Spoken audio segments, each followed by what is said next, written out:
सुप्रिया श्रीनित जी, ये सारी जो चीजें हैं वो एक नहीं बल्कि सारी उंगलियां ही कांग्रेस की तरफ उठा रही हैं। आपने अभी एक बात कही थी जब अंजना ने दिखाया वो नक्शा कि हम एनजीओ नहीं है, एक पॉलिटिकल पार्टी है। लग नहीं रहा इस यात्रा से आप लोग अपना झंडा तक लेकर नहीं निकले। मुद्दे अगर वो राजनीतिक उठाए जा रहे हैं, वहां पर मुद्दे अगर ऐसे उठाए जा रहे हैं जो केंद्र सरकार को कटघरे में खड़ा कर रहे हैं, तो फिर कांग्रेस पार्टी की अगुवाई से डर क्यों रहे हैं आप लोग? सबसे पहले तो मैं कुछ इनकी बातों का जवाब दूंगी, क्योंकि विरोधाभास आएगा, हम क्रॉस एग्जामिनेशन कराएंगे, आप पहले उनके सवाल का जवाब नहीं, ऐसा नहीं है। नहीं, वापस आएंगे हम आएंगे। इन्होंने कुछ टिप्पणियां करी नहीं, तो आपने भी तो मेरी टिप्पणी पर इनसे पूछा था ना। इन्होंने अध्यक्ष का अखाड़ा कहा था, ये इनके अध्यक्ष हैं, जेपी नड्डा जी। एक लाइन का आया था कि इनको अध्यक्ष पद कुछ सालों के लिए और मिल गया है। कहां से नॉमिनेट हुए, किस इकाई ने नाम दिया, किसने बम्पर वोट से जीते, ये मैं जरूर जानना चाहूंगी हमारे अध्यक्ष के अखाड़े को लेकर। ये अल्पमत की बात कैसे करेंगे? इनके पार्टी के कोलीग हैं, मजार पे चादर चढ़ाने जा रहे थे जब काउंसलर का चुनाव दिल्ली में लड़ रहे थे। मोदी जी को इससे कोई आपत्ति नहीं है, लेकिन हिंदुस्तान के किसी मुसलमान को गले नहीं लगा सकते, इससे कोई आपत्ति नहीं। ऐसी तमाम तस्वीरें, खैर छोड़िए, आपने कहा ये क्रॉस एग्जामिनेशन के वक्त आएगा। मेरे भी कुछ सवाल हैं। आपने कहा लग नहीं रहा है, मुझे लग रहा है, मुझे लग रहा है कि कांग्रेस के बैनर के तले बहुत लोग शायद पॉलिटिकल एक्टिविस्ट होने के नाते आ जाएं, लेकिन जो सिविल सोसाइटी के लोग हैं वो किसी भी दल से नहीं जुड़ना चाहते और वो आना चाहते थे। हमने कहा कोई बात नहीं, आप आइए। बिल्कुल कांग्रेस इसको लीड कर रही है, इसमें भी कोई बात नहीं है। राजनीतिक मुद्दे बिल्कुल चर्चा में आएंगे, क्योंकि वही समाधान है आज की समस्याओं का।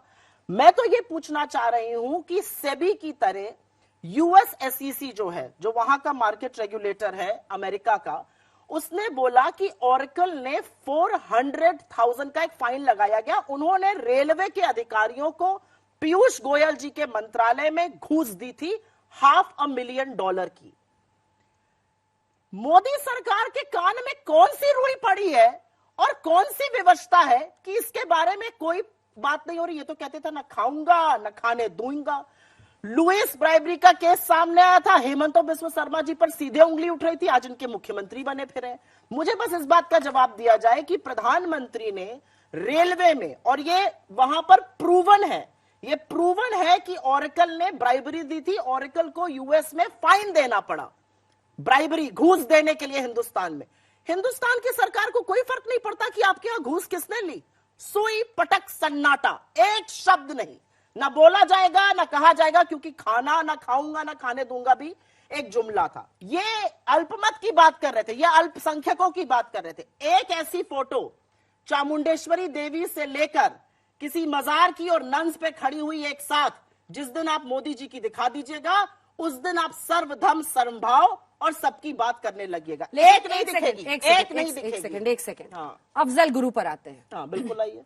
आपने कहा हिंदू मुस्लिम हो रहा है। देखिए, बीजेपी को घेरने के लिए मुद्दों की कमी नहीं है। आप रोज पोथी लेके बैठती हैं, अच्छा घेरती हैं, लेकिन आप पर भरोसा क्यों नहीं हो पाता? वो इसलिए क्योंकि शशि थरूर कह देंगे कि अफजल गुरु को फांसी नहीं होनी चाहिए। ऐसे अनेकों बयान आप ही की पार्टी के नेता दे देते हैं, जिसकी वजह से अब इंडिया में ये छवि बन गई है कि हिंदुओं जो बहुसंख्यक है, आपके लिए अगर कोई सोचता है तो भारतीय जनता पार्टी सोचती है, कांग्रेस उसके बिल्कुल। भरोसा क्यों नहीं हो रहा? पर भरोसा जगाने वाली एक बात बताइए ना, जिससे राहुल गांधी 24 में सिंहासन को वाकई डुला सके। और अंजना जी, ये भी एक मिथ्या है, और मैं बताती हूँ ये मिथ्या क्यों है। ये मिथ्या भी बड़ी सोच समझ के प्रोपोगेट करी जाती है। क्या मिथ्या है? 14 ऐसे राज्य हैं जहां पर भारतीय जनता पार्टी निस्तो नाबूद है, सरकार नहीं है उनकी देश में, तो कोई ऐसा डंका नहीं बज रहा है। ये भी एक मिथ प्रोपोगेट करा जा रहा है, एक मिथ्या है। 14 ऐसे राज्य हैं। 2019 में इनको प्रचंड बहुमत मिला, अच्छी बात है, सरकार बनी, हम उसका आदर करते हैं। 20 करोड़ लोगों ने इनके मत में और 40 करोड़ लोगों ने इनके खिलाफ वोट दिया था। ये लोकतंत्र है, तो ये मत बोलिए विश्वास नहीं है, क्योंकि हमारा ऐसा सिस्टम है। और मैं उन पे भी आती हूँ, क्योंकि हमारा एक ऐसा सिस्टम है, मैं उस पर हर चीज पर जवाब दूंगी, और जवाब देना इसलिए जरूरी है क्योंकि ये चुनाव लड़ रहे हैं। ये भी इनका फैलाया हुआ मिथ है। किसी ने अगर कोई बयान दे दिया आपके यहां से, तो औरतों के बारे में न जाने क्या क्या कहा गया। एक मिनट, तो एक इंडिविजुअल का बयान मत खींचिए। कांग्रेस पार्टी का वैचारिक, सैद्धांतिक और CWC का क्या स्टैंड था, चाहे बाबरी हो, चाहे उसका फैसला हो, चाहे अफजल गुरु पे, वो आना चाहिए।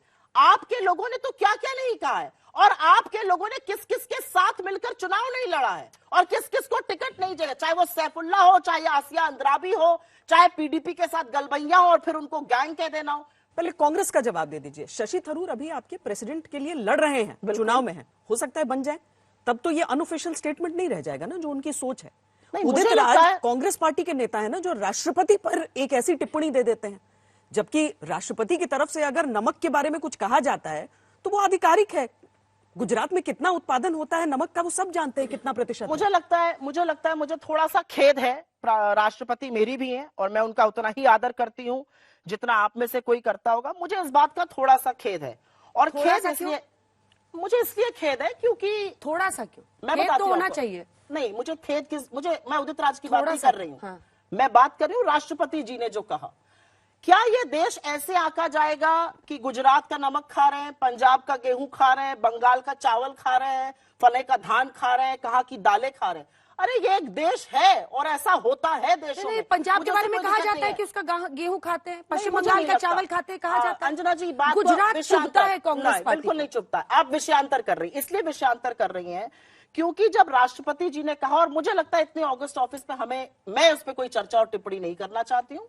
मुझे ये दुख है कि हमारी राष्ट्रपति ने एक राजनीतिक बयान देने का काम किया, और वो राजनीतिक था कि सारा देश गुजरात का नमक खाता है। उसका क्या मतलब है ये आप मुझसे बेहतर जानती हैं।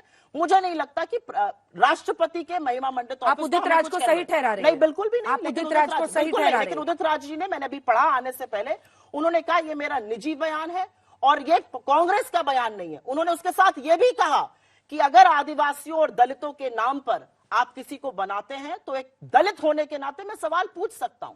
मैं उदित राज जी की ना स्पोक्स पर्सन हूं, ना मैं उनका ब्रीफ लेके बैठी हूं, जैसे कि मुझे लगता है ना ये सुरंजन सिंह के, ना कुलदीप सिंह सेंगर जो इनके एमएलए थे, उनका ब्रीफ लेकर बैठे। उदित राज जी ने जो कहा, मुझे ऐसा लगता है ऑगस्ट ऑफिसर्स के बारे में नहीं कहना चाहिए, वो शायद टिप्पणी से पड़े हैं। लेकिन मुझे लगता है ऑगस्ट ऑफिसर्स में बैठे हुए लोग भी इस बात को थोड़ा सा ध्यान रखने की जरूरत है। ये बात कर रहे थे, इन्होंने किसको बनाया? के.आर. नारायणन, जो देश के पहले दलित राष्ट्रपति बने थे, विरोध में खड़े थे दलित राष्ट्रपति के। हम इसके क्रॉस एग्जामिनेशन वाले सेक्शन में पहुंचते हैं, और मुझे लगता है कि कांग्रेस का ऑफिशियल प्रवक्ता कहता है उसका पर्सनल बयान है, कांग्रेस का कैबिनेट मंत्री कहता है शशि थरूर ये उसका पर्सनल बयान है, कांग्रेस का जनरल सेक्रेटरी कहता है जाकिर नायक शांति का मसीहा था, ये पर्सनल बयान है। कांग्रेस की सरकार कहती है कि हाफिज सईद ने 26/11 कराया, और दिग्विजय सिंह बतौर जनरल सेक्रेटरी कहते हैं कि ये आरएसएस ने कराया। पर्सनल बयान है, और पर्सनल तो इनका जानते हैं कितना मजेदार हो चुका है। Sushil Kumar Shinde, home minister of India, in the capacity of home minister, 13 जनवरी 2013 जयपुर लिटरेरी फेस्टिवल, आरएसएस वाले आतंकवादी अड्डे चला रहे हैं।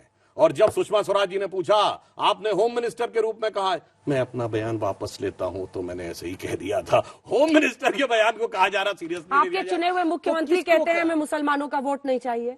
आपके केंद्रीय मंत्री कहते हैं देश के गद्दारों को गोली मारो डॉट को। गद्दारों को क्या? आप बताइए ना, क्या बोला उन्होंने? गोली मारने की बात ये बताइए, मंत्री ने बोला गोली मारने की बात? क्या कहा उन्होंने? उन्होंने कहा देश के गद्दारों को। जनता कह सकती थी धक्का मारो, जूता मारो, गोली मारो। जनता ने कहा ना, देश के गद्दारों से हमदर्दी किसको है बताइए? ये तो देश का गद्दार को, कन्वीनियंस की क्या बात? अरे ये बताइए, देश के गद्दारों से हमदर्दी किसको है? जिसको इशरत में बेटी नजर आती है, हाफिज में साहब नजर आता है, ओसामा में जी नजर आता है, जाकिर में शांति का मसीहा नजर आता है, बुरहान वानी में भटका हुआ नौजवान नजर आता है, और भारत की सेना के अध्यक्ष में सड़क छाप गुंडा नजर आता है। उनको परेशानी है। अब अपने आप दर्शकों को निर्णय करने दीजिए कौन गद्दारों के साथ और कौन। और अभी आप उनके नेता चुन चुन के आ रहे हैं, तो आपके भी जो तो हैं। हमारे बताइए, रामजादे वाला क्या था उसके आगे का? मुझे तो हिम्मत नहीं है ऐसे शब्द बोलने का। आप बताइए क्या कहा था? हम तो ये बात कह रहे हैं कि उस विषय के ऊपर तो प्रधानमंत्री और गृह मंत्री दोनों ने सदन के पटल पे कहा। बताइए, किसी ने कहा ओसामा जी के लिए माफी मांगी? किसी ने कहा जाकिर शांति का मसीहा के लिए माफी मांगी? ये कांग्रेस पार्टी के चुनाव में आप लोग बहुत इंटरेस्ट ले रहे हैं, पर बीजेपी के अध्यक्ष पद का चुनाव कैसे होता है और कब होता है? हाँ, बिल्कुल। बीजेपी के अध्यक्ष पद के चुनाव की प्रक्रिया यह है कि हमारे डिस्ट्रिक्ट्स की कमेटीज का सिलेक्शन होता है। जब कम से कम 2/3 डिस्ट्रिक्ट हो जाएंगे, उसके बाद प्रदेश की प्रक्रिया शुरू होती है, और कम से कम 2/3 प्रक्रिया जब हो जाएगी प्रदेशों की, तब राष्ट्र की प्रक्रिया शुरू होती है, केंद्रीय। और हमारे हर 3 साल में चुनाव होते हैं, हर 3 साल के बाद बदलाव होता है। इसीलिए आप देख लीजिए, जब से 21वीं सदी का पहला सूरज उगा है, मैं लाइन से अपने 8 अध्यक्ष बता सकता हूं, इनके यहां एक ही रहा। और मैं विनम्रता से कहना चाहता हूं, वैसे तो इनका अंदरूनी मामला है, मैं ये भी नहीं दावा करता इनकी तरह कि जैसे इनको हमारी पार्टी का सब कुछ पता, मुझे इनका अंदरूनी नहीं पता है। मगर मैं इतना कहना चाहता हूं, राहुल गांधी जी एक व्यक्ति एक पद कहे थे, नेहरू परिवार का एक व्यक्ति बताइए जिसने अपने पास 2 पद ना रखे हो, प्रधानमंत्री और राष्ट्रीय अध्यक्ष, बताइए। देखिए, अमित शाह जी गृह मंत्री बने, अध्यक्ष पद छोड़ा। राजनाथ जी गृह मंत्री बने, अध्यक्ष पद छोड़ा। अडवाणी जी डिप्टी पीएम बने, अध्यक्ष पद छोड़ा। हमारे यहां बताइए किसी ने रखा हो? 14 साल तो हमारी भी सरकार रह ली, नेता प्रतिपक्ष और अध्यक्ष कभी एक साथ रहा हो। इसीलिए मैं कह रहा हूं, हम 71 साल से आज तक एक व्यवस्थित पार्टी है। क्यों? हम जानते क्या है, हम हैं विचारधारा प्रेरित, कैडर आधारित पार्टी, है सत्ता प्रेरित, लीडर आधारित पार्टी। इसलिए जब जब सत्ता छूटती है तो लीडरों में जंग होती है। मैं कई बार बता चुका